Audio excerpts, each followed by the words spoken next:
Assalamu alaikum. I welcome you to Public International Law series of lectures. I am hoping that you are finding this series interesting. If you are following it as a matter of course, then of course you are following it quite seriously. So whether you find it interesting or not, you have to take it. But if you have switched your channel today and you are wondering, what am I doing here and what is international law? Still you can find it interesting and still you can enjoy listening through this session of the Virtual University course materials, because this will give you an idea of issues, developments of the current world, about which you read in newspapers, about which you study in any case, and about which you have to think because they are related to our everyday matters, they are related to our national issues, they are related to international issues. And today as well, we'll talk about one such subject which will grasp your attention. Our subject today is going to be the law on terrorism. I'm sure you find it interesting. We had discussed the law of terrorism in general in our last session, in which we discussed what is the complication relating to definition of terrorism, how do you try and define it, what are the legal instruments. But the summary of the entire discussion that we did last time was that yes, there is a concept of legal concept of terrorism, which has been codified in various international treaties, in various international instruments, and these instruments are looked at whenever we are discussing terrorism. And there is also an issue that what do you do when a person who is actually pursuing a good cause uses force, and that force is also viewed as terrorism. If that person is pursuing a cause relating to self-determination, for example, or he has other legal justification for resorting to the force, then will you still call the resort to such force an act of terrorism? We had discussed some of these issues there. And the summary, or in terms of conclusion, was that there are basically about 12 conventions relating to various sectors. And in each sector, terrorism has a different definition. So if there is a sector relating to hijacking, then terrorism is defined as an act of hijacking. If there is a sector which relates to maritime security and navigation security, then terrorism is defined with the reference to that particular sector, that whosoever makes or conducts any unlawful acts against the safety of maritime safety, he'll be liable for having committed an act of terror in terms of that particular sector. So there are several conventions internationally which actually define terrorism with a reference to their specific sector. There is no single comprehensive definition of terrorism. And it is very difficult to achieve this definition, because the problem with this definition is that what you are trying to do, what the states are trying to do, is to describe in words the motive of a terrorist or a person who is using force, the event of terror itself, and then the result that that particular person is trying to achieve. In other words, جو آپ definition کی attempt کر رہے ہیں وہ definition effort کر رہی ہے to put in to writing the motive کہ وہ کیوں کر رہا ہے, اس کا نیچر آف ایونٹ, اور پھر اس کے بعد ایک اور ڈسکرپشن وہ دے رہا ہے کہ وہ اس سے کیا نتائج اخذ کرنا چاہتا ہے, کیا نتیجہ لینا چاہتا ہے. سو جب آپ ان تین مختلف مرحلوں کو ڈسکرائب کرنے کی تگ و دو میں بیٹھیں گے تو بہت مشکل ہو جائے گا, بیکاز کہیں جیسے میں نے شروع میں کہا یہ ویو کیا جائے گا کہ یہ شخص جس کو آپ ٹیررسٹ کہہ رہے ہیں اس کا تو موٹیو سیلف ڈٹرمینیشن ہے اور یہ جو ریزلٹ اچیو کرنا چاہتا ہے وہ آزادی ہے. سو آپ اسے ٹیررسٹ کیسے ڈکلیئر کر سکتے ہیں؟ کہیں آپ اس الجھن میں پھنس جائیں گے. سو یہ وہ بنیاد ہے جس کی وجہ سے کم از کم آج کے دن جو یونائٹڈ نیشنز کا ایک کنونشن اس پر نیگوسیشن چل رہی ہے جو کمپریہنسو ڈیفینیشن آف ٹیررزم کے لیے کام کر رہا ہے, وہاں ابھی تک وہ التوا کا شکار ہے. اور یونائٹڈ نیشنز کی جنرل اسمبلی کی 6 کمیٹی میں یہ کنونشن، یعنی جسے ہم ڈرافٹ کنونشن کہتے ہیں، یہ ابھی تک فائنلائز اس لیے نہیں ہوا کیونکہ اس میں ڈیفینیشن کے مسئلے پر یہی الجھن درپیش ہے. اب اس الجھن کو کیسے رفع کیا جاتا ہے یہ ایک الگ بحث ہے، ہم اس میں نہیں جائیں گے. لیکن آج ہم یہ ضرور دیکھیں گے کہ اس کنونشن یا جو پرانے کنونشنز ہیں ان کے علاوہ اور کون سے ایسے لیگل انسٹرومنٹس ہیں جو اس وقت ایشو اور کانسیپٹ آف ٹیررزم کو ریگولیٹ کر رہے ہیں یا اس کو ایڈریس کر رہے ہیں یا اس کے حوالے سے وہ اس کی اپلیکیبل رجیم کا حصہ تصور کیے جاتے ہیں. ایک بات میں ضروری کرنا چاہوں گا اس لیکچر کے شروع میں ہی، اور وہ بات یہ ہے کہ یہ جو ڈسکشن ہم یہاں کر رہے ہیں یہ خالصتاً لیگل ہے، خالصتاً قانونی ہے، اس میں کوئی سیاسی پہلو نہیں ہے. نہ ہی ہم سیاسی پہلو سے اس لیکچر کے حوالے سے کوئی وابستگی اختیار کرتے ہیں. ہم صرف قانون کا مطالعہ کرتے ہیں، بین الاقوامی قانون کے انسٹرومنٹس کی انٹرپریٹیشن، ان کی تشریح کو ذہن میں رکھ کر ہم یہاں پہ ڈسکشن کریں گے اور ایک ایکڈیمک انالیسس کریں گے. اب یہ ایکڈیمک انالیسس سیاسی طور پر کیسے استعمال ہوگا ہمیں اس سے کوئی سروکار نہیں ہے، اور ہمیں نہ ہی کوئی سیاسی حوالے سے کسی پوزیشن کو جسٹیفائی کرنا ہے. سو یہ ایک کیویٹ ہے جو آپ کو ذہن میں رکھنا چاہیے کہ ہم انٹرنیشنل لا کے سبجیکٹ میں لیگل انالیسس کرتے ہیں جو پیورلی لیگل کانٹیکسٹ میں ہوگا. اس سے ظاہر ہے جو انالیسس جب ہوگا اس سے کچھ لوگوں کو سیاسی فائدے بھی نظر آئیں گے، کچھ سیاسی نقصانات نظر آئیں گے. یہ ایک الگ ایشو ہے جس کا ہمارے اس پریزنٹیشن سے کوئی تعلق نہیں ہوگا. تو میں نے کہا یہ میں شروع میں واضح کر دوں. تو میں اب عرض کر رہا تھا کہ basically there are lot of other legal instruments which have come up recently, and these instruments which administer various events of terrorism, various geographical entities where the world views there is a sequence of terrorism, are very important to take notice of in any study which talks about terrorism. یہ instrument کون سے ہیں؟ یہ instruments ہیں زیادہ تر United Nations کی security council کی ریزولوشنز. سو وہ instruments which now control the law on terrorism are the United Nations Security Council resolutions. These resolutions have very unique legal features. They have unique legal features because they sometimes make an effort to define terrorism. They sometimes, in some of these resolutions, they have set up standalone committees. And as per those committees, you have to respond to them. Now, a question can be raised. Why should a resolution be binding on a state? A resolution which says do this or do that, or arrest such and such person, or take measures against another state, or freeze the properties of Mr. X or Mr. Y. So why should this resolution be binding? There is another conceptual problem with this, and the problem is that some people argue that the legislation is basically the right of member states. All the states should collectively legislate a treaty, a convention, or a legal instrument.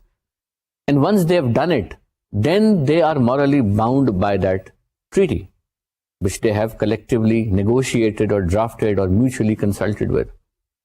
Whereas the UN Security Council resolution is 15 member states.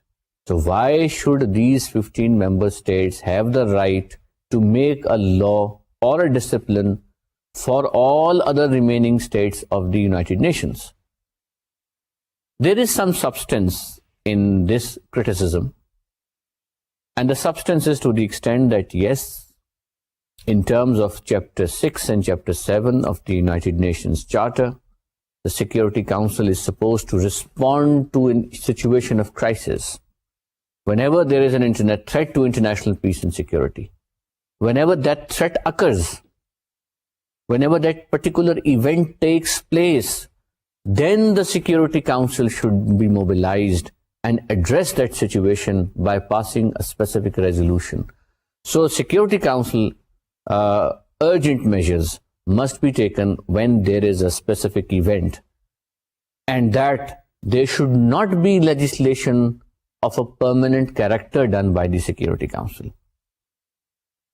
مگر یہ criticism ہی ہے. اس criticism کے باوجود security council بہرحال قانون سازی کر رہی ہے, اور وہ قوانین, وہ ڈائریکشنز, وہ ایڈوائزز, ان کے لیے جو وہ الفاظ استعمال کرتے ہیں کہ calls upon the member states, reaffirms, desires them to do this, decides they should do this, وغیرہ وغیرہ, یہ بہرحال ممبرز پر بائنڈنگ ہے, تمام ممالک پر بائنڈنگ ہے. وہ بائنڈنگ کیوں ہے؟ کیونکہ آرگومنٹ یہ ہے کہ تمام ممبروں نے یونائٹڈ نیشنز کے چارٹر پر سائن کیے ہیں, اس کو ریٹیفائی کیا ہے. یہ بات درست ہے, تمام ممبرز نے ریٹیفائی کیا ہے. اب وہ چارٹر جو ہے, جو ٹریٹی ہے جس کو ریٹیفائی کیا ہے, اس ٹریٹی میں ہی تمام ممبروں نے اختیارات سیکیورٹی کاؤنسل کو دیے ہیں کہ سیکیورٹی کاؤنسل جو ہے وہ کوئی ریزولوشن پاس کر سکتی ہے. سو سیکیورٹی کاؤنسل یہ کہتی ہے کہ ہم تو ممبروں کے دیے ہوئے ان اختیارات کے استعمال میں یہ ریزولوشن پاس کرتے ہیں, لہذا یہ سب پر بائنڈنگ ہے. سو بہرحال یہ ڈبیٹ اپنی جگہ, اور ریزولوشن کا پاس ہونا ایک لیگل ریالٹی ہے. تو ہم اس ریزولوشن کیوں پاس ہوئی, اس کا سیاسی پس منظر کیا تھا, ہم اس میں نہیں جائیں گے.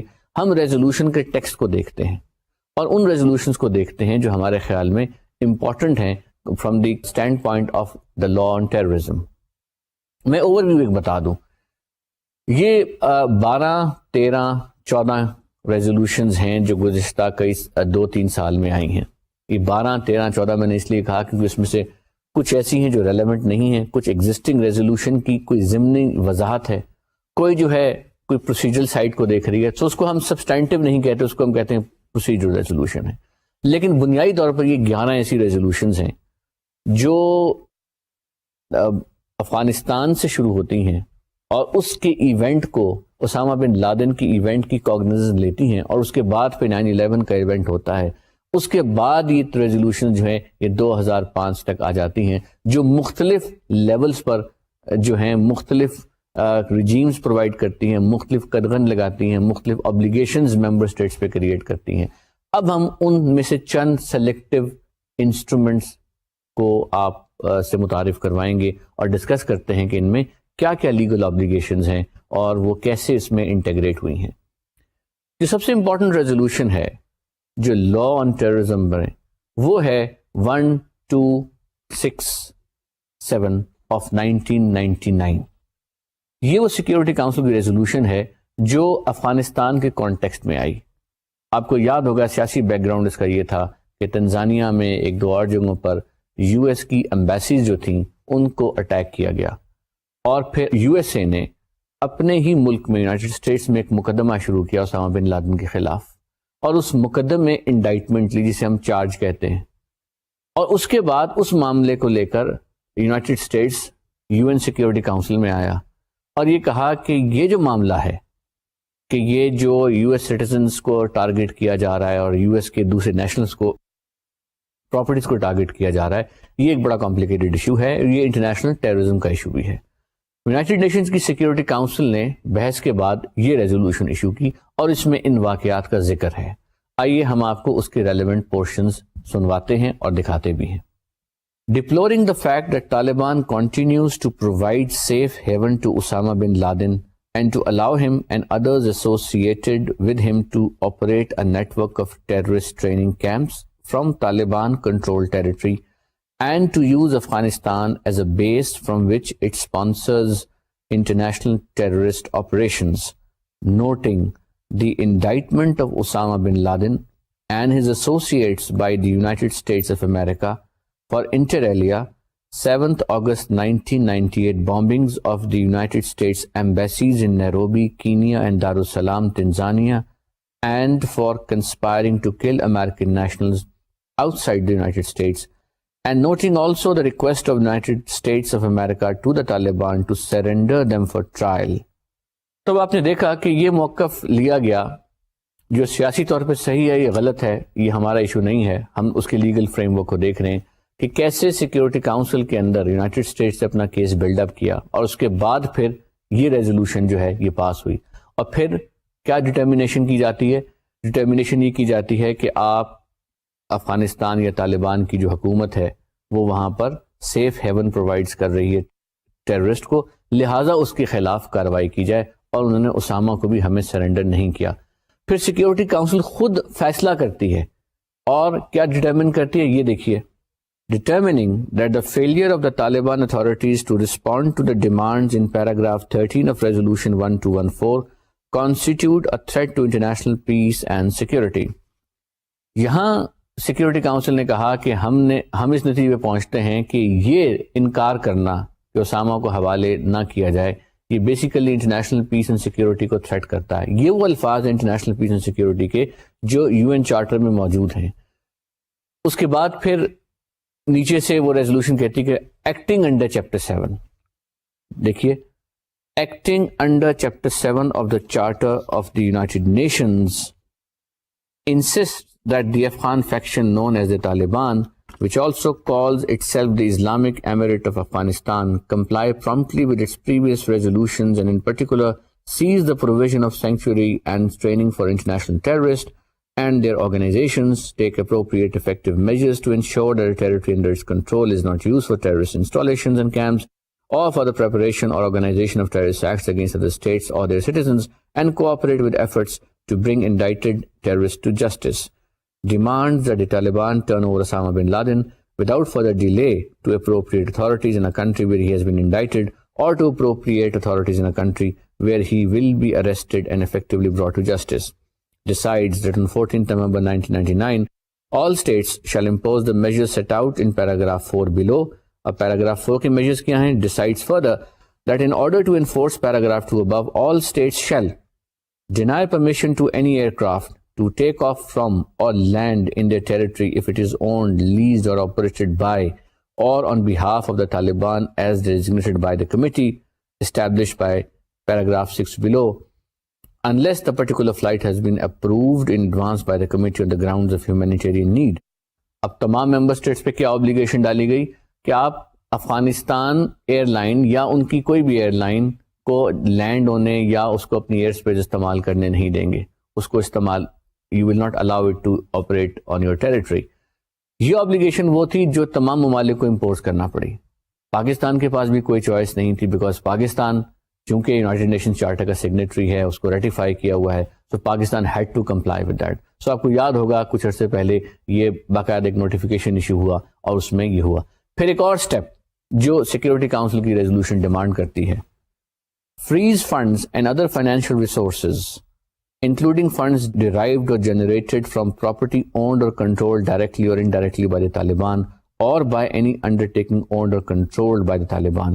اور پھر اس کے پیرا 6 میں decides to establish in accordance with Rule 28 of its provisional rules of procedure a committee of the Security Council consisting of all the members of the Council to undertake the following tasks and to report on its work to the Council with its observations and recommendations.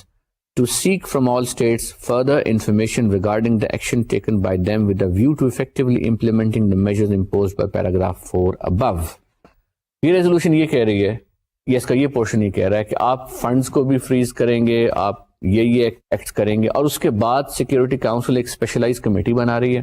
Us committee کو mandate دیا جا رہا ہے ان الفاظ میں جو میں نے بھی آپ کو پڑھ کے سنائے اور وہ کمیٹی رپورٹس وصول کرے گی تمام اسٹیٹ سے کہ کون سی اسٹیٹ کیا اقدامات کر رہی ہے کون سے میجرز لے رہی ہے ٹو امپلیمنٹ دس. سو نہ صرف یہ کہ آپ نے اقدامات لینے بلکہ آپ نے امپلیمنٹنگ میجرز جو آپ نے لیے ہیں ان کو انفورس کرنے کے لیے اس کی بھی رپورٹ آپ نے سیکیورٹی کاؤنسل کو بھجوانی ہے.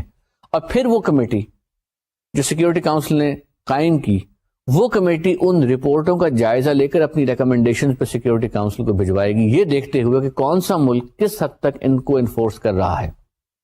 تو جب یہ کمیٹی بنی تو اس کمیٹی بننے کے بعد دنیا کے تمام ممالک نے اپنی اپنی رپورٹس یہ اقدامات کیے یہ نوٹیفیکیشن ایشو کی جس میں پاکستان بھی شامل تھا اور اس کے بعد اس کمیٹی کو یہ رپورٹ بھجوائی گئی کہ ہم نے یہ ایکٹس یہ میجرز یہ سٹیپس جو اس ریزولوشن میں کہا گیا تھے وہ ہم نے فلفل کر کے ان کو پرفارم کر دیا ہے اور اس کے بعد ان کو یہ سبمٹ کر دیا گیا. سو یہ ایک نیا اپروچ تھی جو سیکیورٹی کاؤنسل نے ٹیررزم کے لاء میں اڈاپٹ کی. جس طرح میں نے کہا کہ قانون سازی بجائے ٹریٹی فارم میں ہونے کے قانون سازی ایونٹ بیسڈ ہو گئی اور قانون کو ایک ایسی رجیم کے طور پہ لایا گیا کہ اب آپ افغانستان اسپیسیفک ہے، طالبان اسپیسیفک ہے، کسی انڈیویجول اسپیسیفک ہے، اور اس کی بابت اسٹیٹ سے کہا جا رہا ہے کہ آپ مختلف اقدامات کریں، اور یہ اقدامات ایون نیبرنگ اسٹیٹس کے لیے بھی رسپانسبلٹی ہے. So Pakistan was one country which politically faced lot of consequences of this, because ایک طرف یونائٹڈ نیشنز کی سیکورٹی کاؤنسل آپ کو لیگل ڈائریکشن دے رہی ہے کہ آپ یہ اقدامات کر دیں، اور ظاہر ہے دوسری طرف ایک عوام کا طالبان کے حوالے سے پاکستان کا جو تاریخی رابطہ تھا اس پر ایک شدید زد تھی. سو یہ ایک الگ سچویشن تھی جو پاکستان کو ان پرٹیکولر فیس کرنا تھی، ورنہ باقی تمام ممالک جو تھے وہ سب کے سب اس کو امپلیمنٹ کر رہے تھے. اسی طرح یو این سیکورٹی کاؤنسل نے اور بھی ریزولوشنز پاس کی، اور ان ریزولوشنز میں یا اس ریزولوشن کی کوئی نہ کوئی پہلو کو مزید ڈسکس کیا، یا اس کو فردر اسٹرینتھ کیا، اس کو امپلیمنٹ کیا. تو ہم ان میں سے چند جو ہے وہ دیکھیں گے. جو اس سیریز میں جو ایک امپورٹنٹ ریزولوشن ہے وہ ہے 1373. یہ ریزولوشن اس لیے امپورٹنٹ ہے کیونکہ یہ 2001 میں آئی، اور اس ریزولوشن میں انہوں نے بڑا اسپیسیفک فریم ورک بنایا by setting up what they call a counter terrorism committee.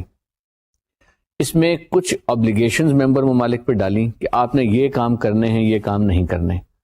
Even یہ آبلیگیشنز ڈالی کہ آپ نے کچھ مخصوص قانون سازی کرنی ہے، اور وہ قوانین بنانے ہیں جو جس طرح آپ کو یہ ریزولوشن گائیڈ کر رہی ہے. اور یہ کہنے کے بعد کچھ اور آبلیگیشنز کے بعد کاؤنٹر ٹیررزم کمیٹی یعنی CTC کو قائم کیا گیا. CTC ایک سیپریٹ کمیٹی ہے جو پہلی ریزولوشن میں کمیٹی ہے اس کے علاوہ. تو اس طرح کی کچھ 7-8 کمیٹی سیپریٹلی بنی ہیں. CTC جو ہے وہ اپنی اس پرٹیکولر ریزولوشن کی انفورسمنٹ کی رپورٹس کو وصول کرتی ہے، اور ممبر اسٹیٹس انکلوڈنگ پاکستان اور دوسری اسٹیٹس پر آبلیگیشنز ہیں کہ وہ یہ ڈیمونسٹریٹ کریں گے کیسے وہ they are in compliance with this particular security council resolutions. آئیے آپ کو 1373 کے کچھ ریلیونٹ پیراگرافز دکھاتے اور سنواتے ہیں جن کو دیکھ کر آپ کو اندازہ ہوگا کہ what is the nature of legal obligations that UN Security Council imposes on Pakistan and other member states. Decides that all states shall. اب آپ دیکھیں گے decide سے پہلے اوپر سلائیڈ میں لکھا ہوا ہے acting under chapter 7 of the Charter of the United Nations.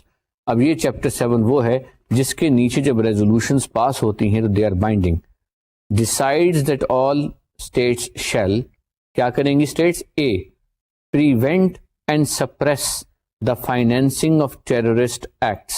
کہ فائنینسنگ جو ہے آف ٹیررسٹ ایکٹ کو اس کو روکیں گی اور اس کو دبائیں گی، اس کی بے کنی کریں گی کہ پریونشن بھی کریں گی اور سپریشن بھی کریں گی. سو یہ ڈائریکٹ آبلیگیشن ہے، یہ وہ ایک براڈ آبلیگیشن ہے جو سیکورٹی کاؤنسل نے ممبر اسٹیٹ کو دی.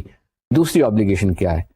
criminalize the willful provision or collection by any means directly or indirectly of funds by their nationals or in their territories with the intention that the funds should be used or in the knowledge that they are to be used in order to carry out terrorist acts. اب اس میں یہ کہا جا رہا ہے کہ criminalize کا لفظ جو آپ غور سے دوبارہ اس پہ غور کریں کہ آپ قانون سازی کریں گے.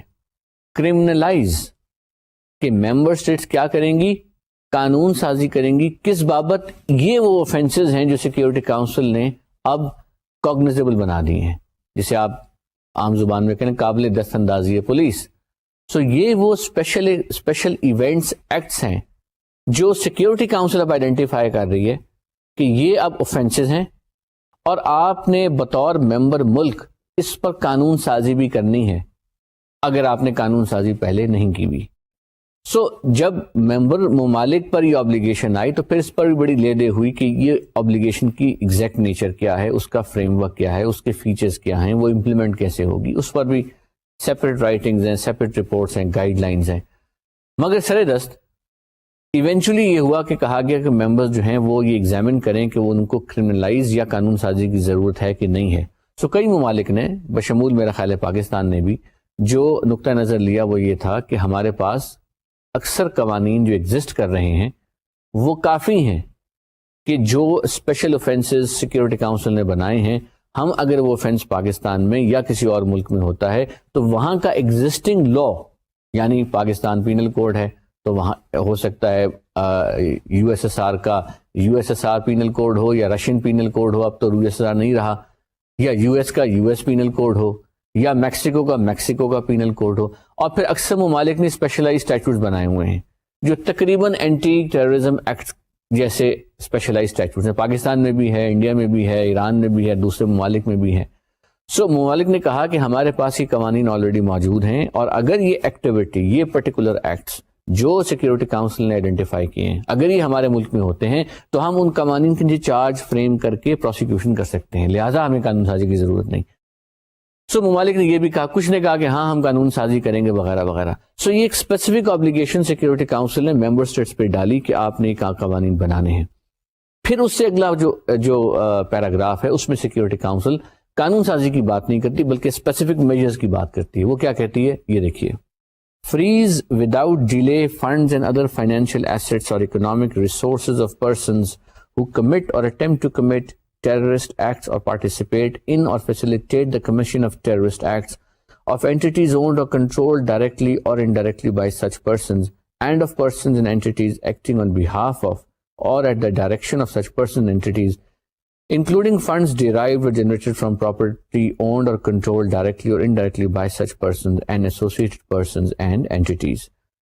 یہاں یہ ڈائریکشن ہے کہ آپ نے فنڈز کو فریز کر دینا ہے ان کے جو ٹیررسٹ ایکٹیویٹیز میں ملوث ہیں ڈائریکٹلی اور انڈائریکٹلی، جو ان کے ساتھ کسی طرح کا لنک ہے، آپ نے ان کے تمام کے فنڈز کو فریز کر دینا ہے. جب آپ یہ فنڈز فریز کرتے ہیں تو بہت بعد میں جا کر یہ احساس ہوا کہ فنڈز کی فریزنگ کے بعد کنفسکیشن کا سٹیج آتی ہے، تو کنفسکیشن کے لیے سیکورٹی کاؤنسل نے ڈائریکشن نہیں دی. سو اب بعد میں یہ ہوا کہ یہ تو ایکٹ اپون ہو گیا، فنڈز فریز ہو گئے، جو بھی جس میں ملکوں کے جو ریلیونٹ ادارے تھے ان کو جو سمجھ آیا، جو ان کے ذہن میں، ان کے اسیسمنٹ میں، انویسٹیگیشن میں ٹیررسٹ تھے ان کے ملکوں میں، انہوں نے ان کے فنڈز کو سیز کر لیا. مگر یہ کلیئر نہ ہوا کہ ان سیزر کو یا اس فریزنگ کے بعد اب کیا کیا جائے، کیونکہ اصل میں تو ان فنڈز کو اسٹیٹ جب اپنے نام کرتی ہے تو اس کو ہم کنفسکیشن کا عمل کہتے ہیں. آپ فیملیئر ہوں گے کہ جس طرح پاکستان میں بھی فورفیچر یا کنفسکیشن جو ہے وہ ایک باقاعدہ قانونی عمل کا نام ہے، جس کے توسط سے جو ٹائٹل ان دا گڈز ہے، ٹائٹل ان دی فائنینسز اور منی اور ایسٹس ہے، it is transferred to the federal government. So یہاں صرف فریزنگ کی حد تک بات ہوئی، کنفسکیشن کی بات نہیں ہوئی. آگے چلتے ہیں. Decides also that all states shall refrain from providing any form of support, active or passive, to entities or persons involved in terrorist acts, including by suppressing recruitment of members of terrorist groups and eliminating the supply of weapons to terrorists, take necessary steps to prevent the commission of terrorist acts, including by provision of early warning to other states by exchange of information. C. Deny safe haven to those who finance, plan, support or commit terrorist acts or provide safe havens. Afford one another the greatest measure of assistance in connection with criminal investigation or criminal proceedings relating to the financing or support of terrorist acts, including assistance in obtaining evidence in their possession necessary for the proceedings. اب یہ کہا جا رہا ہے کہ آپ تعاون بھی کریں گے، آپ ایک دوسرے کے ساتھ، ایک ملک دوسرے ملک کے ساتھ کرمنل انویسٹیگیشن میں معاونت بھی کرے گا، اسسٹنس دے گا، میوچل لیگل اسسٹنس کرے گا. یہ ایک باقاعدہ عمل ہے جو سیکورٹی کاؤنسل نے اس پر آپ پر آبلیگیشن کریٹ کر دی. آپ سے مراد ہر یو این کے ہر ملک کے اوپر. سو ایک کمپلیٹ رجیم، ایک کمپلیٹ کمپریہنسو، جسے آپ منی کنونشن کہہ دیں، یہ اس کا ماڈل ہے جو ایکچولی ریزولوشن کا حصہ ہے، لیکن اس کو نارملی کبھی ایگزامن نہیں کیا گیا. Decides to establish, in accordance with Rule 28 of its Provisional Rules of Procedure, a committee of the Security Council, consisting of all the members of the Council, to monitor implementation of this resolution, with the assistance of appropriate expertise, and calls upon all states to report to the committee no later than 90 days from the date of adoption of this resolution, and thereafter, according to a timetable to be proposed by the committee, on the steps they have taken to implement this resolution. ابھی اسی slide کو ہم بغور دیکھیے، میں آپ کو explain کرتا ہوں، یہی اسکرین پہ رہتی ہے. ڈیسائڈس ٹو اسٹیبلش کیا کر رہی ہے کہ وہ کمیٹی سیکورٹی کاؤنسل کی اسٹیبلش کر رہی ہے جو کمپرائز کرے گی، کنسسٹ کرے گی تمام ایگزسٹنگ ممبران آف کاؤنسل پر. سو جو ایگزسٹنگ ممبرز ہیں وہی تمام کے تمام کمیٹی کے ممبرز بھی ہیں جو بنائی گئی ہے. اس کا فرض کیا ہے؟ To monitor implementation of this resolution. کس طرح سے؟ With the assistance of appropriate expertise. So security council کی جو یہ کاؤنٹر ٹیررزم کمیٹی ہے اس نے ایکسپرٹس بھی اپوائنٹ کیے ہیں. اور ممبران سے کیا ڈیمانڈ ہے؟ Calls upon all states to report to the committee, کیا رپورٹ پرووائڈ کریں ود ان 90 days. کس بابت؟ About a time table to be propose by the committee on steps they have taken to implement this resolution, کہ وہ اس resolution کی implementation کیسے کریں گے. سو یہ سیکورٹی کاؤنسل کی ریزولوشن 1373 اس لحاظ سے in a legal sense it's a very significant resolution because it covered the entire range of the issue of terrorism. It does not name any person, it does not name any territory, it does not name any institution. جو پچھلی والی ہم نے پڑھی 1267 والی وہ Usama specific, Afghanistan یا Taliban specific تھی، وہ ایک ایونٹ اسپیسیفک تھی. مگر اس کے بعد سیکورٹی کاؤنسل نے اس ایونٹ کی بجائے اس سبجیکٹ، اس موضوع آف ٹیررزم کو یونیورسلائز کر دیا اور اس کو اپلیکیبل کر دیا to all the member states. اور اس ریزولوشن میں اگر آپ اس میں زیادہ انٹرسٹ رکھتے ہیں تو اس کو ڈاؤن لوڈ کر لیں UN سیکورٹی کاؤنسل کی ویب سائٹ سے، اور UN سیکورٹی کاؤنسل کی ویب سائٹ پر کاؤنٹر ٹیررزم کمیٹی کا سیپریٹ آئیکن بھی آپ کو مل جائے گا، اور اس میں تمام اس کی جو دستاویزات ہیں، اس کی جو کارروائی ہے، اس کی پروسیڈنگز ہیں اور ممبر ممالک کی جو رپورٹس ہیں وہ تمام کے تمام UN کی ویب سائٹ پر آپ کو مل جائیں گی. سو یہ وہ ریزولوشن ہے جو پہلی بنیاد فراہم کرتی ہے ایک کمپریہنسو رجیم آن ٹیررزم کے اوپر، جو قانون سازی کے لیے بھی کہہ رہی ہے، جو اوفینسز بھی بنا رہی ہے، جو اسپیسیفک ایکشن آف فریزنگ کی بھی بات بھی کر رہی ہے، جو کوآپریشن کی بھی بات کر رہی ہے، جو ڈینائی اسپیسیفک آبلیگیشنز کہ آپ ہیونز ڈینائی کریں گے، آپ سپورٹ ڈینائی کریں گے، اس کی بھی بات کر رہی ہے. اور ان سب چیزوں کو امپلیمنٹ کرنے کے لیے کمیٹی بنا رہی ہے جس کو وہ ریگولیٹ کرے گی. So in that sense security council resolution 1373 becomes a very important resolution because of its intrusiveness, its details and the coverage area which it has in relation to the law on terrorism. اس کے بعد اور بھی resolutions آئیں. وہ resolution اس لیے آئیں because the concept relating to terrorism took new turns. Let me explain this with reference to a diagram that how this concept of terrorism in a more defined or more refined version came to light. ہونے یہ لگا یا یہ محسوس کیا جانے لگا کہ ٹیررزم کے جو ٹریڈیشنل یوزز ہیں وہ آپ کو یاد ہے ہم نے ایک دفعہ بم بنایا تھا، پھر انہوں نے کہا کہ نہیں بم تو یا کنونشنل ادارے تو اپنی جگہ ہیں مگر یہ نیوکلیئر ریلیٹڈ بھی ہو سکتا ہے کہ نیوکلیئر بام جو ہے وہ نان اسٹیٹ ایکٹرز کے ہاتھ لگ جائے، اس کے حوالے سے بھی ٹیررزم ہو سکتا ہے.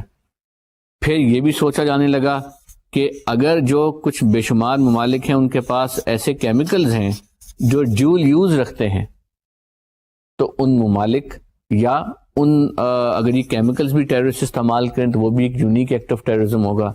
پھر اسی طرح بایولوجیکل ویپنز جو ہیں ان کے بارے میں بھی یہ ہوا کہ جو بایولوجی سے ریلیٹڈ ہیں، کوئی گیسز ہیں، کوئی اور چیزیں ہیں، ان کو استعمال کیا جا سکتا ہے for the act of terrorism. So the issue was کہ bioterrorism relating to chemical weapons, chemical سے آپ بھی ویپن بنا سکتے ہیں، نیوکلیئر ٹیررزم بھی ہو سکتا ہے، اور ٹریڈیشنل ٹیررزم جو آپ پرانے ہتھیار یا ریگولر ایکسپلوسیوز وغیرہ استعمال کرتے تھے. سو اس ریزولوشن کے بعد ان تمام areas per thinking was then moving on that how to curb the possibility of these sensitive materials which are dual use materials. تو ان کو انہوں نے کہا WMDs, weapons of mass destruction. یہ جو تینوں ہیں ان کو کہتے ہیں weapons of mass destruction because ان کی وجہ سے ہلاکت کا سکیل اتنا بڑا ہے اور اس کی وجہ سے جو ڈیتھ ہے اور اس کی وجہ سے جو ڈسٹرکشن ہے وہ کیلکولیٹ نہیں کی جا سکتی، وہ بہت زیادہ ہے، وہ انڈسکریمنیٹ ہے اور وہ جو ہے irreparable ہے. سو ان کو کہا گیا weapons of mass destruction. سو ایک ٹیررزم کا تھریٹ جو تھا وہ تھا with reference to the conventional warfare.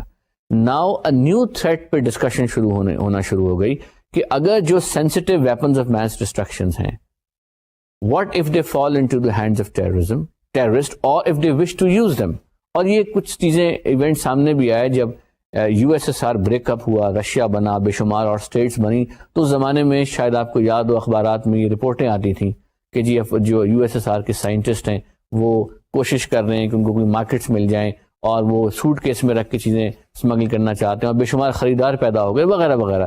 سو یہ ایک بہت بڑا کریٹیکل کنسرن تھا کہ اگر ٹیررسٹ کے ہاتھ میں نیوکلیئر, کیمیکل, بایو ویپنز کسی نہ کسی طور پہ پہنچ جاتے ہیں, ان کا سدباب کیسے ہوگا. سو اس حوالے جب تھنکنگ شروع ہوئی تو کیمیکل کے حوالے سے, بیکاز ان میں یہ تمام کے تمام ایسی چیزیں ہیں جو ڈیول یوز کی ہیں. نیوکلیئر انرجی جو ہے وہ آپ اپنی بجلی بنانے کے لیے بھی استعمال کر سکتے ہیں. بے شمار کیمیکل ایسے ہیں جو آپ کے ہمارے ہاں استعمال ہوتے ہیں, اور انہی کیمیکل سے ہی آپ ایسا چین ری ایکشن بنا سکتے ہیں. میں سائنسدان تو نہیں ہوں, لیکن جن چند دوست میرے کیمسٹ ان سے جب کبھی بات ہوتی ہے تو وہ بتاتے ہیں کہ آپ ریگولر کیمیکلز کو اس طرح سے ان کو پٹ ٹوگیدر کر سکتے ہیں کہ they can cause an explosive, they have explosive capacity. اسی طرح بایو ایجنٹس جو ہیں, اگین یہ ایک سائنٹیفک ٹرم ہے, وہ بھی یہ کیپیسٹی رکھتے ہیں کہ انڈسکریمنیٹلی وہ افیکٹ کریں اور ڈیمیج کر سکیں. اب عالمی سطح پر کنونشنز, انٹرنیشنل کنونشن اگینسٹ اس کے لیے موجود ہے. ایک کنونشن کیمیکل ویپنز کنونشن موجود ہے, اس کا ایک عالمی ادارہ بھی موجود ہے. نیوکلیئر کے حوالے سے ایک نیگوسیشن شروع ہوئی اور وہ کنکلوڈ ہوئی آن اے کنونشن آن نیوکلیئر ٹیررزم. یہ بھی ریسنٹ کنونشن ہے جو آیا, جس کا سبجیکٹ اسپیسیفکلی نیوکلیئر ٹیررزم ہے. سو جب ہم ٹیررزم کی بات کرتے ہیں یا ٹیررزم کے کانٹیکسٹ کو دیکھتے ہیں اور اس کے لفظ کو پڑھتے ہیں اب لکھی ہوئی انٹرنیشنل فورمز میں یا انٹرنیشنل ٹیکسٹ میں, تو ہماری مراد یہ تمام ٹیررزم کا حصہ ہے. Now you cannot say terrorism written in Security Council Resolution 1373 would only mean conventional terrorism and this portion of terrorism is out of that. No. When we talk of terrorism or international terrorism, we talk of any means through which you strike terror and you are able to cause destruction which has no regard for civilian, protected person وغیرہ وغیرہ وغیرہ. اس حوالے سے جو ایک important resolution آئی جس نے terrorism کو ڈی فیکٹو ڈیفائن کر دیا. ڈی فیکٹو میں نے اس لیے کہا بیکاز اس پر ایکچولی بہت زیادہ بحث نہیں ہوئی, مگر وہ ریزولوشن جب پاس ہوئی تو لوگوں کو یہ باور ہوا کہ اس ریزولوشن نے تو ٹیررزم کو ایک خاص طریقے سے ڈیفائن کر دیا ہے. آئیے میں آپ کو وہ ریزولوشن اور اس کا ٹیکسٹ سناتا ہوں. یہ ریزولوشن جو آپ اسکرین پر دیکھ رہے ہیں یہ ہے ریزولوشن 1566 آف 2004, اور یہ 8 اکتوبر 2004 کو یونائٹڈ نیشنز کی سیکیورٹی کونسل نے اپنی 505 تھرڈ میٹنگ میں پاس کی. اس کا جو پیراگراف 3 اس وقت اسکرین پر آپ کے سامنے ہے وہ میں پڑھتا ہوں, اور آپ اس کو پڑھتے ہوئے غور کیجئے گا کہ یہ ایک ڈی فیکٹو ڈیفینیشن ٹیررزم کی نئی سامنے آئی ہے. Recalls that criminal acts including against civilians committed with the intent to cause death or serious bodily injury or taking of hostages with the purpose to provoke a state of terror in the general public or in a group of persons or particular persons, intimidate a population or compel a government or an international organization to do or to abstain from doing any act which constitute offenses within the scope of and as defined in the international conventions and protocols relating to terrorism are under no circumstances justifiable by considerations of a political, philosophical, ideological, racial, ethnic, religious or other similar nature, and calls upon all states to prevent such acts and if not prevented to ensure that such acts are punished by penalties consistent with their grave nature. ابھی screen پر ہی آپ اپنی نظریں جمائی رکھیے تو میں اس کو تھوڑا انہی الفاظ کو ایکسپلین کرتا ہوں.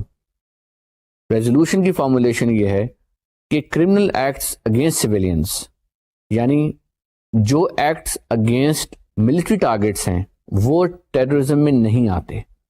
جو ایکٹس سویلین ٹارگیٹس اب کیا ہوتے ہیں, ملٹری ٹارگیٹس کیا ہوتے ہیں, اس پر ایک تفصیلی قوانین ہیں جن کو ہم جنیوا کنونشن یا انٹرنیشنل ہیومینیٹیرین لاز کہتے ہیں. وہ یہ کہتے ہیں کہ سویلین اور ملٹری میں ڈسٹنکشن ہے, اور وہ کیسے ہے وہ وہاں ان میں تفصیلات لکھی ہوئی ہیں. سو اگر کوئی ایکٹ آپ کمٹ کرتے ہیں اگینسٹ اے ملٹری ٹارگیٹ، کسی بھی ملٹری بنکر کو اسٹرائک ہونا ہے، کسی ملٹری کنٹونمنٹ میں اٹیک ہوتا ہے، اس اٹیک کو آپ ٹیررزم کی ڈیفینیشن میں نہیں لائیں گے. یہاں ہو رہا ہے including against civilians committed with the intent to cause death or serious bodily injury. وہ کرمنل ایکٹ جو آپ صرف سویلینز کے خلاف کر رہے ہیں، کس انٹینشن کے ساتھ؟ نوئنگلی کہ اس سے عام آدمی جو ان آرمڈ سویلین ہے وہ مرے گا، یا اس کو سیریس انجری ہوگی، یا علاوہ ازیں آپ ہوسٹیج ٹیکنگ کرتے ہیں، اور ان تمام اعمال کا مقصد کیا ہے؟ To provoke a state of terror in general public, یا اپنی کسی حکومت کو کمپیل کرنا کہ وہ کوئی ایسا کام کرے جس سے آپ کوئی سیاسی نتیجہ اخذ کرتے ہیں. یہ جو ہے یہ ایک ٹیررزم کی ڈیفینیشن میں آئے گا. اور آگے چل کے جو نچلا پورشن ہے اسی فارمولیشن کا، اسی پیراگراف کا، وہ کہتا ہے are under no circumstances justifiable by consideration of a political, philosophical, ideological, racial, ethnic, religious اور سملر نیچر. اس سے مراد بیسیکلی یہ ہے کہ جب آپ ایکٹ آف ٹیرر یا آپ سے مراد کوئی بھی خدا نخواستہ یہ کمٹ کرتا ہے کسی بھی صورتحال میں، تو وہ جسٹیفیکیشن اس کی کوئی اور اب نہیں دے پائے گا. وہ یہ نہیں آرگیو کرے گا کہ میرے پاس اس کی جسٹیفیکیشن ہے. کس کی جسٹیفیکیشن ہے؟ سویلینز کو مارنے کی. یعنی اگر وہ کسی مارکیٹ پلیس میں بم بلاسٹ کرتا ہے تو وہ یہ آرگیو نہیں کر سکتے، اس کے پاس یہ جسٹیفیکیشن نہیں ہے کہ اس کا مقصد، اس کا کاز بہت پائس ہے، یا اس کے مقصد میں یہ جسٹیفیکیشن انہیرنٹ ہے. وہ اب یہ آرگیو نہیں کر سکے گا. ہاں، جس طرح میں نے ڈسٹنکشن واضح کی کہ ملٹری ٹارگٹس کو اسٹرائک کرنا جو ہے وہ ٹیررزم کی ڈیفینیشن میں نہیں آتا. سو یہ بائی ڈیفالٹ ایک ڈیفینیشن ہے جس کو بہت بغور دیکھا جا رہا ہے دنیا بھر میں، کہ یہ اس نے ایک قسم سے کنسنسس لے آئی ہے کہ سویلینز تک confined who act of terror. اگر سویلینز اس سے باہر ہیں تو پھر وہ ایکٹ آف ٹیرر نہیں ہے. اگر انٹینشن اور پھر اس کے لیے کاز کی جسٹیفیکیشن نہیں ہے. یہ بالکل اسی طرح کی بات ہے جس طرح ہمارے ملک میں قتل کے لیے، اگر آپ نے خدا نخواستہ کسی سے قتل کیا ہے، میں نے کسی سے قتل کیا ہے، میرے پاس کئی جسٹیفیکیشنز ہوں گی اس کی، کہ مجھے غصہ آ گیا، مجھے اشتعال آ گیا، یا میں نے کوئی ایسی وجہ دیکھ لی جس کی وجہ سے میں اپنے آپ پہ قابو نہ رکھ سکا، میں نے اس کو مار دیا. یہ سب باتیں اپنی جگہ، لیکن کوئی بات، کوئی وجہ جسٹیفائی نہیں کرتی کہ میں کسی اور کی جان لوں. سو وہ جان لینا جبکہ وہ سیلف ڈیفenس میں بھی نہ ہو اور وہ کسی ایک عام آدمی کی وہ جسٹیفائی میں. سو یہ اس کا منطق ہے. اور یہ ایک انٹرسٹنگ ڈیفینیشن اس پوائنٹ آف ویو سے ہے کہ یہ اگرچہ بادی نظر میں کاز کو ڈیلنگ کرتی ہے، مگر اگر آپ غور سے اس کو اسٹڈی کریں تو یہ کاز کو پریزرو بھی کرتی ہے. یہ نہیں کہتی کہ جو یہ ایکٹ کر رہا ہے اس کے ساتھ اس کا کاز بھی سنک کر جائے گا. یہ ایکچولی یہ کہہ رہی ہے کہ cause will be irrelevant, motive will be irrelevant. Whosoever commits an act of terror against a civilian will be facing a punishment situation.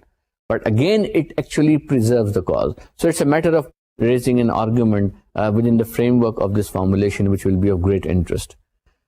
اس کے علاوہ کچھ اور ریزولوشنز بھی ہیں، ہم ان کی تفاصیل میں جا سکتے ہیں. مثلا ایک ریزولوشن جو ہے وہ 1540 ہے، جو نیوکلیئر ٹیررزم کے کانٹیکسٹ میں، اس کانٹیکسٹ میں لائی گئی، اور جس کا بنیادی مقصد یہ ہے کہ آپ نان پرولیفریشن کو روکیں اور آپ یہ انشور کریں کہ نیوکلیئر ویبیڈال جو ہے وہ کسی نہ کسی طور پہ نان اسٹیٹ ایکٹرز کے ہاتھ تک اس کی رسائی نہ ہو. اس کا فریم ورک کمپلیٹلی الگ ہے، اس کی انوائرمنٹ الگ ہے. وہاں بھی ایک اسپیشلائز کمیٹی جو ہے وہ بنائی گئی ہے، اور اس کمیٹی کے اندر پھر ایک اور رپورٹنگ ریکوائرمنٹ ہے کہ آپ نے اس کو، آپ کے ملک نے رپورٹ بیک کرنا ہے کہ آپ نے کیا کیا اسٹیپس لیے. اسی طرح سیکیورٹی کاؤنسل کی ریزولوشن 1617 ہے، اور اس کے بعد 1624 ہے. ان ریزولوشنز نے بھی بڑی اہم پیش رفت کی ہے in a legal sense, in a procedural sense, because اب 1617 جو کنٹرول کر رہی ہے کس چیز کو؟ ایک کنسالیڈیٹڈ لسٹ آف ٹیررسٹ کو. کیا پہلے ٹیررزم کی جو لسٹ تھی وہ ہر ملک اپنی بنایا کرتا تھا، بیکاز ملک کو کسی سے اختلاف ہو سکتا ہے. سو یونائٹڈ اسٹیٹس کے قوانین کے نیچے ایک لسٹ آف ٹیررسٹ تھی، پاکستان کے قانون کے نیچے بھی ایک لسٹ مرتب کی جا سکتی تھی، دنیا بھر میں مختلف صورتحال یہی تھی. مگر اب سیکیورٹی کاؤنسل، جو میں نے پہلی ریزولوشن اس لیکچر کے شروع میں پڑھی 1267، اس کے پرسوئنس میں ایک ایسی اجتماعی کنسالیڈیٹ لسٹ پریپیئر کر رہی ہے جو انٹرنیشنل ٹیررز کے حوالے سے ہوگی. اس پر بھی اگین بہت زیادہ پولیٹیکل لے دے ہے، بیکاز کئی ملکوں کا خیال یہ ہے کہ یہ ایک انتہائی ایکسٹریم سٹیپ ہے ان اے سینس، بیکاز ظاہر ہے کہ ایک ملک دوسرے ملک کے خلاف اپنے سیاسی مقاصد کو ایڈوانس کرنے کے لیے ان کے لوگوں کو، ان کے رہنے والوں کو خواہ مخواہ ٹیررسٹ ڈکلیئر کر کے اور سیکیورٹی کاؤنسل میں ریکمنڈیشن بھجوا سکتا ہے. سو اس کے مس یوز کے چانسز بہت ہیں، اور اس کی مس یوز کے چانسز کے پیش نظر اس کو نہیں ہونا چاہیے. مگر as I said in the beginning, it is in any case a legal reality right now. So a consolidated list is being prepared under a separate UN Security Council resolution. But again, if you remember, we had discussed how Security Council resolution is pushing the jurisprudence of terrorism. And one example is another resolution of 1624, because this resolution creates or makes incitement as an act of terror in its own right. So it forces the member states to make incitement as an independent obligation or an independent offense in its own right along with terrorism. تو جب یہ resolution آئی تو کئی ممالک کو بھی اس میں دقت ہوئی، بیکاز کئی ممالک میں انسائٹمنٹ اسٹینڈ لون نہیں ہے. پاکستان کا جو پینل کوڈ ہے اس میں اتفاق سے incitement already exist as a stand alone offence. So as far as Pakistan is concerned, that does not make much of a legal difference in terms of implementation. But it did create ripples, it did create questions, it did raise a lot of issues that why should Security Council embark upon a jurisprudential work when there are other more valid and more authentic forums which are better suited to do that, including, for example, the International Law Commission and so on and so forth. So یہ تو ہم نے بات کی UN Security Council کی resolutions کی. ان resolutions کا ایک لیگل بائی پروڈکٹ بھی ہے، اور وہ لیگل بائی پروڈکٹ ہے کہ جب آپ اتنی شدمت سے، اتنی ایفرٹ سے اور اتنے اگریسولی ٹیررزم کو پرسو کریں گے تو پھر آپ انسانی حقوق کو پامال بھی کریں گے. ایک کورسپونڈنگ لاس بھی ہے نا کہ yes you are trying to pursue activities relating to terrorism, but some other legal regime has to give space, or it has to be bruised on the wrong side. And what is happening? Civil liberties are becoming a casualty.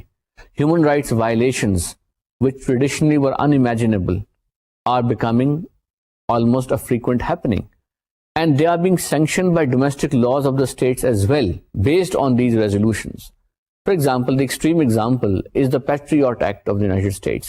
اب US کا جو اپنا قانون ہے جو بعد میں بنا ان ریزولوشنز کے پس منظر میں، اس میں غیر معمولی پاورز دے دی گئیں اسٹیٹ کو کہ وہ لوگوں کو اریسٹ کرے، ان کو چیک کرے، ان کو مانیٹر کرے، ان کی پرائیویسی میں انٹروڈ کرے اور وغیرہ، جس پر بہت لیدے ہو رہی اور آپ اس کے بارے میں سنتے بھی ہیں.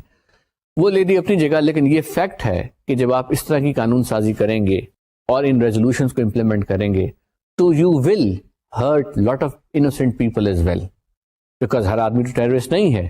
محض اس لیے کہ آپ کسی کو جانتے ہیں does not make you a terrorist. So when you will on suspicion basis investigate people, when you will freeze accounts unnecessarily for the people, when you will hurt individual rights of other people, when you will begin to harass innocent people, and then later you find out that no, they are innocent. But what happens in that period? Who is responsible for the discomfort that a person undergoes? Who is responsible for the loss of his mental comfort and loss of his convenience which he has undergone during this process of investigation? اس کا ذمہ وار کون ہے؟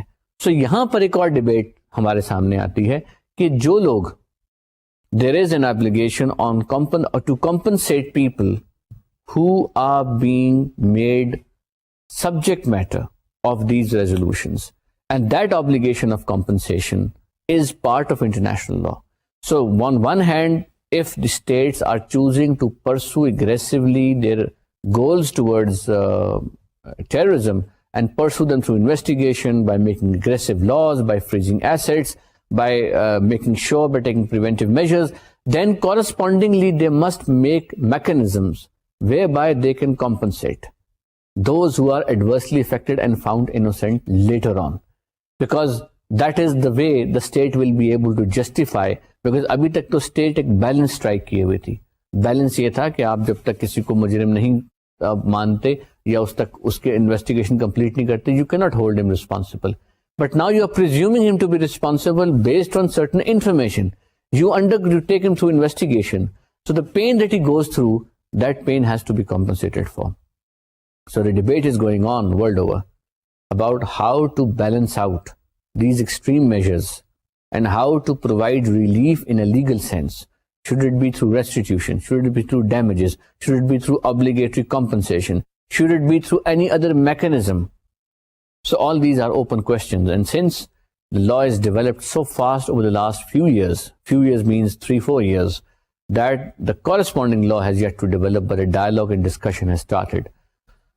So ladies and gentlemen, I hope you have enjoyed the discussion today. The discussion today has no conclusion because the wheels of UN Security Councils are continuously moving. They're moving forward. And that means that law will continue to develop. There may be more obligations. If there are no more obligations, there will be follow-up on the implementation of the existing obligations, which are again many. And it will no mean achievement or no small task to fulfill all these obligations of the UN. So there will be controversies, there will be issues of purely legal nature which will keep cropping up, some of which I have indicated to you. But as I said, the law is developing fast in this area, and for anyone who has interest in developments relating to this area, he must keep an eye on what UN is doing next. Thank you very much.